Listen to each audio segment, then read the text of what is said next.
What's going on? It is your friend and mortgage broker David Carr here. And we're going to do something different on the podcast today. I'm going to share a personal story from my vault, something that's relevant for a lot of professionals out there in the real estate game. It's what happens when a deal goes sideways. Anyone who's been doing this long enough knows that it's not all sunshine and rainbows to the closing table. There is more times than not obstacles along the way. And how you handle those obstacles really explain the character of you and what separates you from, the other 60,000 agents and the top agents, because how you deal with those stuff is everything. Because when people are buying a home, they're looking to you as their superhero. They're looking to you as their, knight in shining armor, almost to say, to guide them to the end. And if things get murky and you start running, they're going to run too. And it's not going to be in the direction you want to. So today I'm going to explain how I personally saved a deal that went sideways. It all started after a realtor partner of mine referred a client to me. This is someone from right off the bat I could tell was a strong personality, but we connected because we had some things in common. He explained to me that he had fired multiple different realtors, multiple different lenders, just because he wasn't driving with them. I took that in the back of the mind, but at the end of the day, I understood that this guy wanted some help and I was there to help him. I wasn't going to stop him from doing it. So we went forward. I got the process started for him. I got him pre-approved. He was head over heels, started looking at homes. He actually went under contract with the home, but this is when the first thing went sideways. He really didn't like the realtor he was working with, and he didn't like him so much that he was willing to walk away. And after talking to him, explaining what his options were, he decided he doesn't even want the house anymore. And he decided to walk away, which was fine. I told him, listen, there's other houses out there. You're not bound to that realtor. We could find you another one. And fast forward about a month, and that's exactly what he did. He found another realtor. He found another home.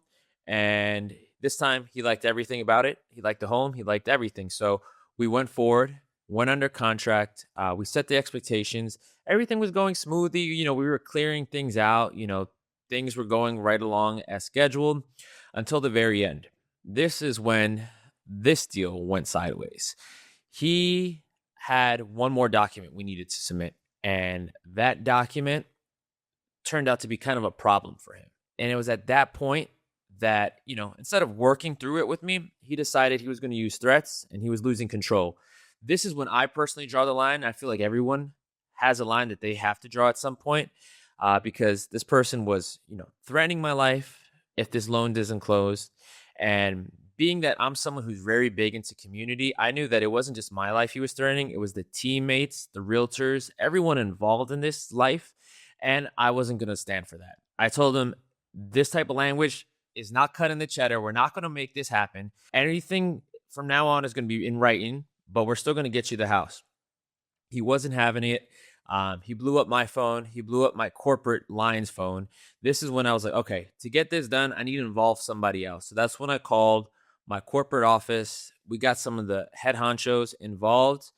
They explained everything, and we were able to make this, go forward. But the only reason why is because I set the boundary, and I wasn't going to let him disrespect anyone on my team. So I had to get the right person involved to put him, and explain exactly what's going to happen. Because at the end of the day, there's going to be times when, someone's going to try to push your boundary. And it's really easy in a commission-only job because you're so dependent on that income, right? You really want this deal to close. And you're like, okay, you know what? If someone disrespects me, if someone, threatens me, you know what? I just won't deal with them after this closes. But at the end of the day, this is your life and this is your livelihood. So you have to set boundaries for yourself. I know it's hard to let deals, fall apart, but at a certain time, you have to draw a boundary for yourself. And that's exactly what I did. Fortunately, this deal did close. This person did get the house, but along the way, it made a lot of people feel uncomfortable. And that's when I had to step in and tell those people on my team, kind of explain to him that, it's being handled. We're getting the right people involved, and to not feel, that type of uncomfortable. Because at the end of the day, there's a lot of people that go into, closing a home loan. It's not just the loan officer. There's the underwriters. There's, the support staff, there's the corporate staff. There's a lot of people. It takes a village to really close a loan. And that's when I was like, you know what? It's not just me that he's threatening, it's everyone else. And that's when I wanted to step in and come in and set that boundary. So he ended up closing. He's happy. We're happy. And all the realtors are happy too. So when it comes to setting your boundaries, don't take disrespect. Make sure you know where you stand. And if anything ever gets out of control, look for someone higher than you to reach out to step in. Okay, so one boundary that I have to set with my clients that I constantly see them, pushing past is what hours I'm available. A lot of people love to, shout, I'm available 24/7. Call me whenever. But if it's 2 a.m. and I need a ride home, are you gonna pick up and drive me home? No. So let's be honest with the expectations. Yeah, you might be able to take calls and text messages past 5, but I don't want to take calls past 10. I don't want to take calls past 10. So I tell my clients, listen, I'm available from like 8 a.m. to 8 p.m. But after 8 p.m., I'm doing something else and I'm not picking up your call. If you have any call or any text message, send it to me. I'll respond in the morning, but I'm not answering those 2 a.m. calls, those midnight calls.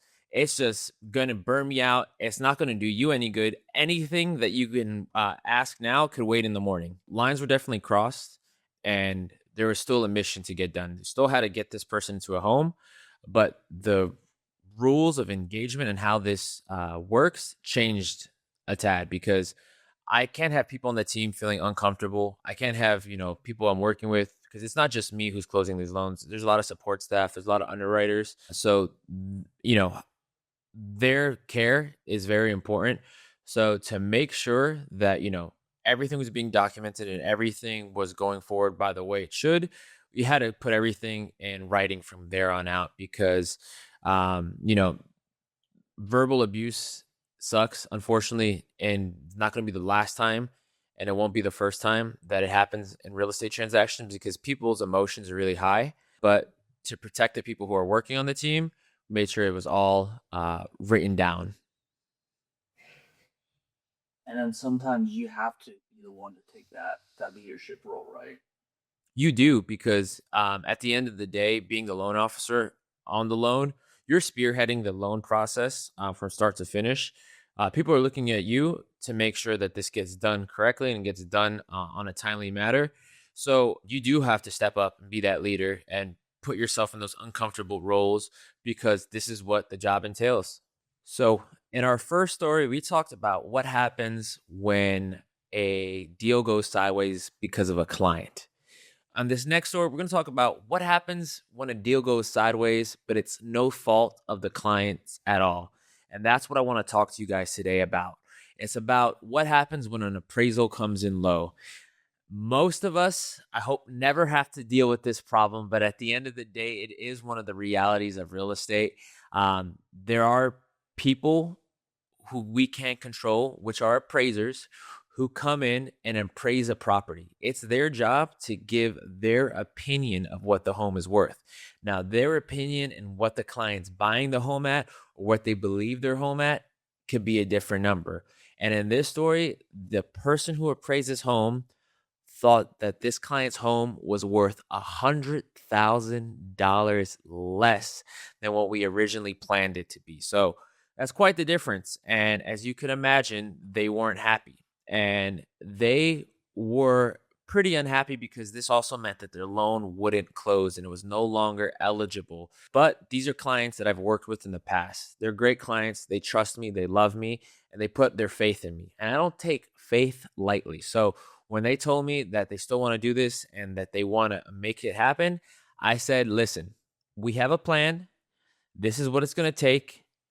And we're going to give it all. And what exactly that plan entails is when you get an appraisal low, and this is anywhere in the country. So if you're a realtor watching or a lender watching, know you have this option because if an appraisal comes in below the value you want it to, understand that you could actually request a reconsideration of value from that appraiser.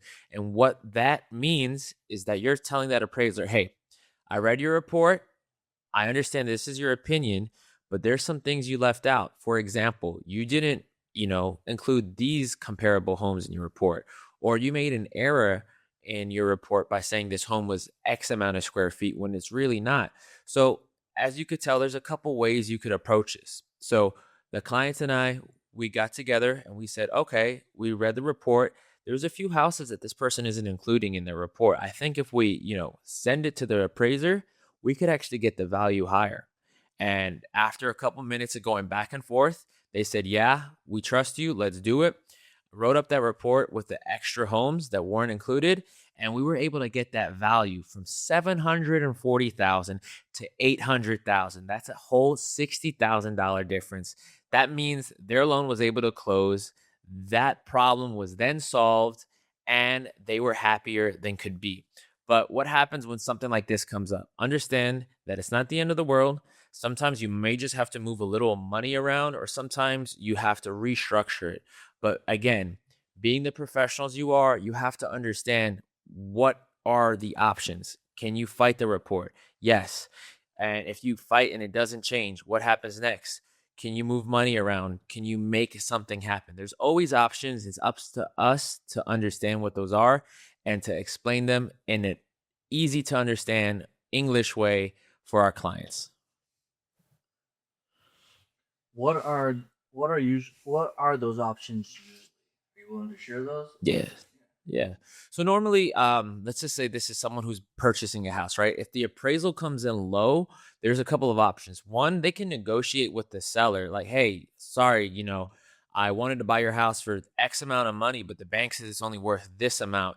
Can you, lower the price? Can we meet in the middle? That's one option. Option two is like the one I explained in the story.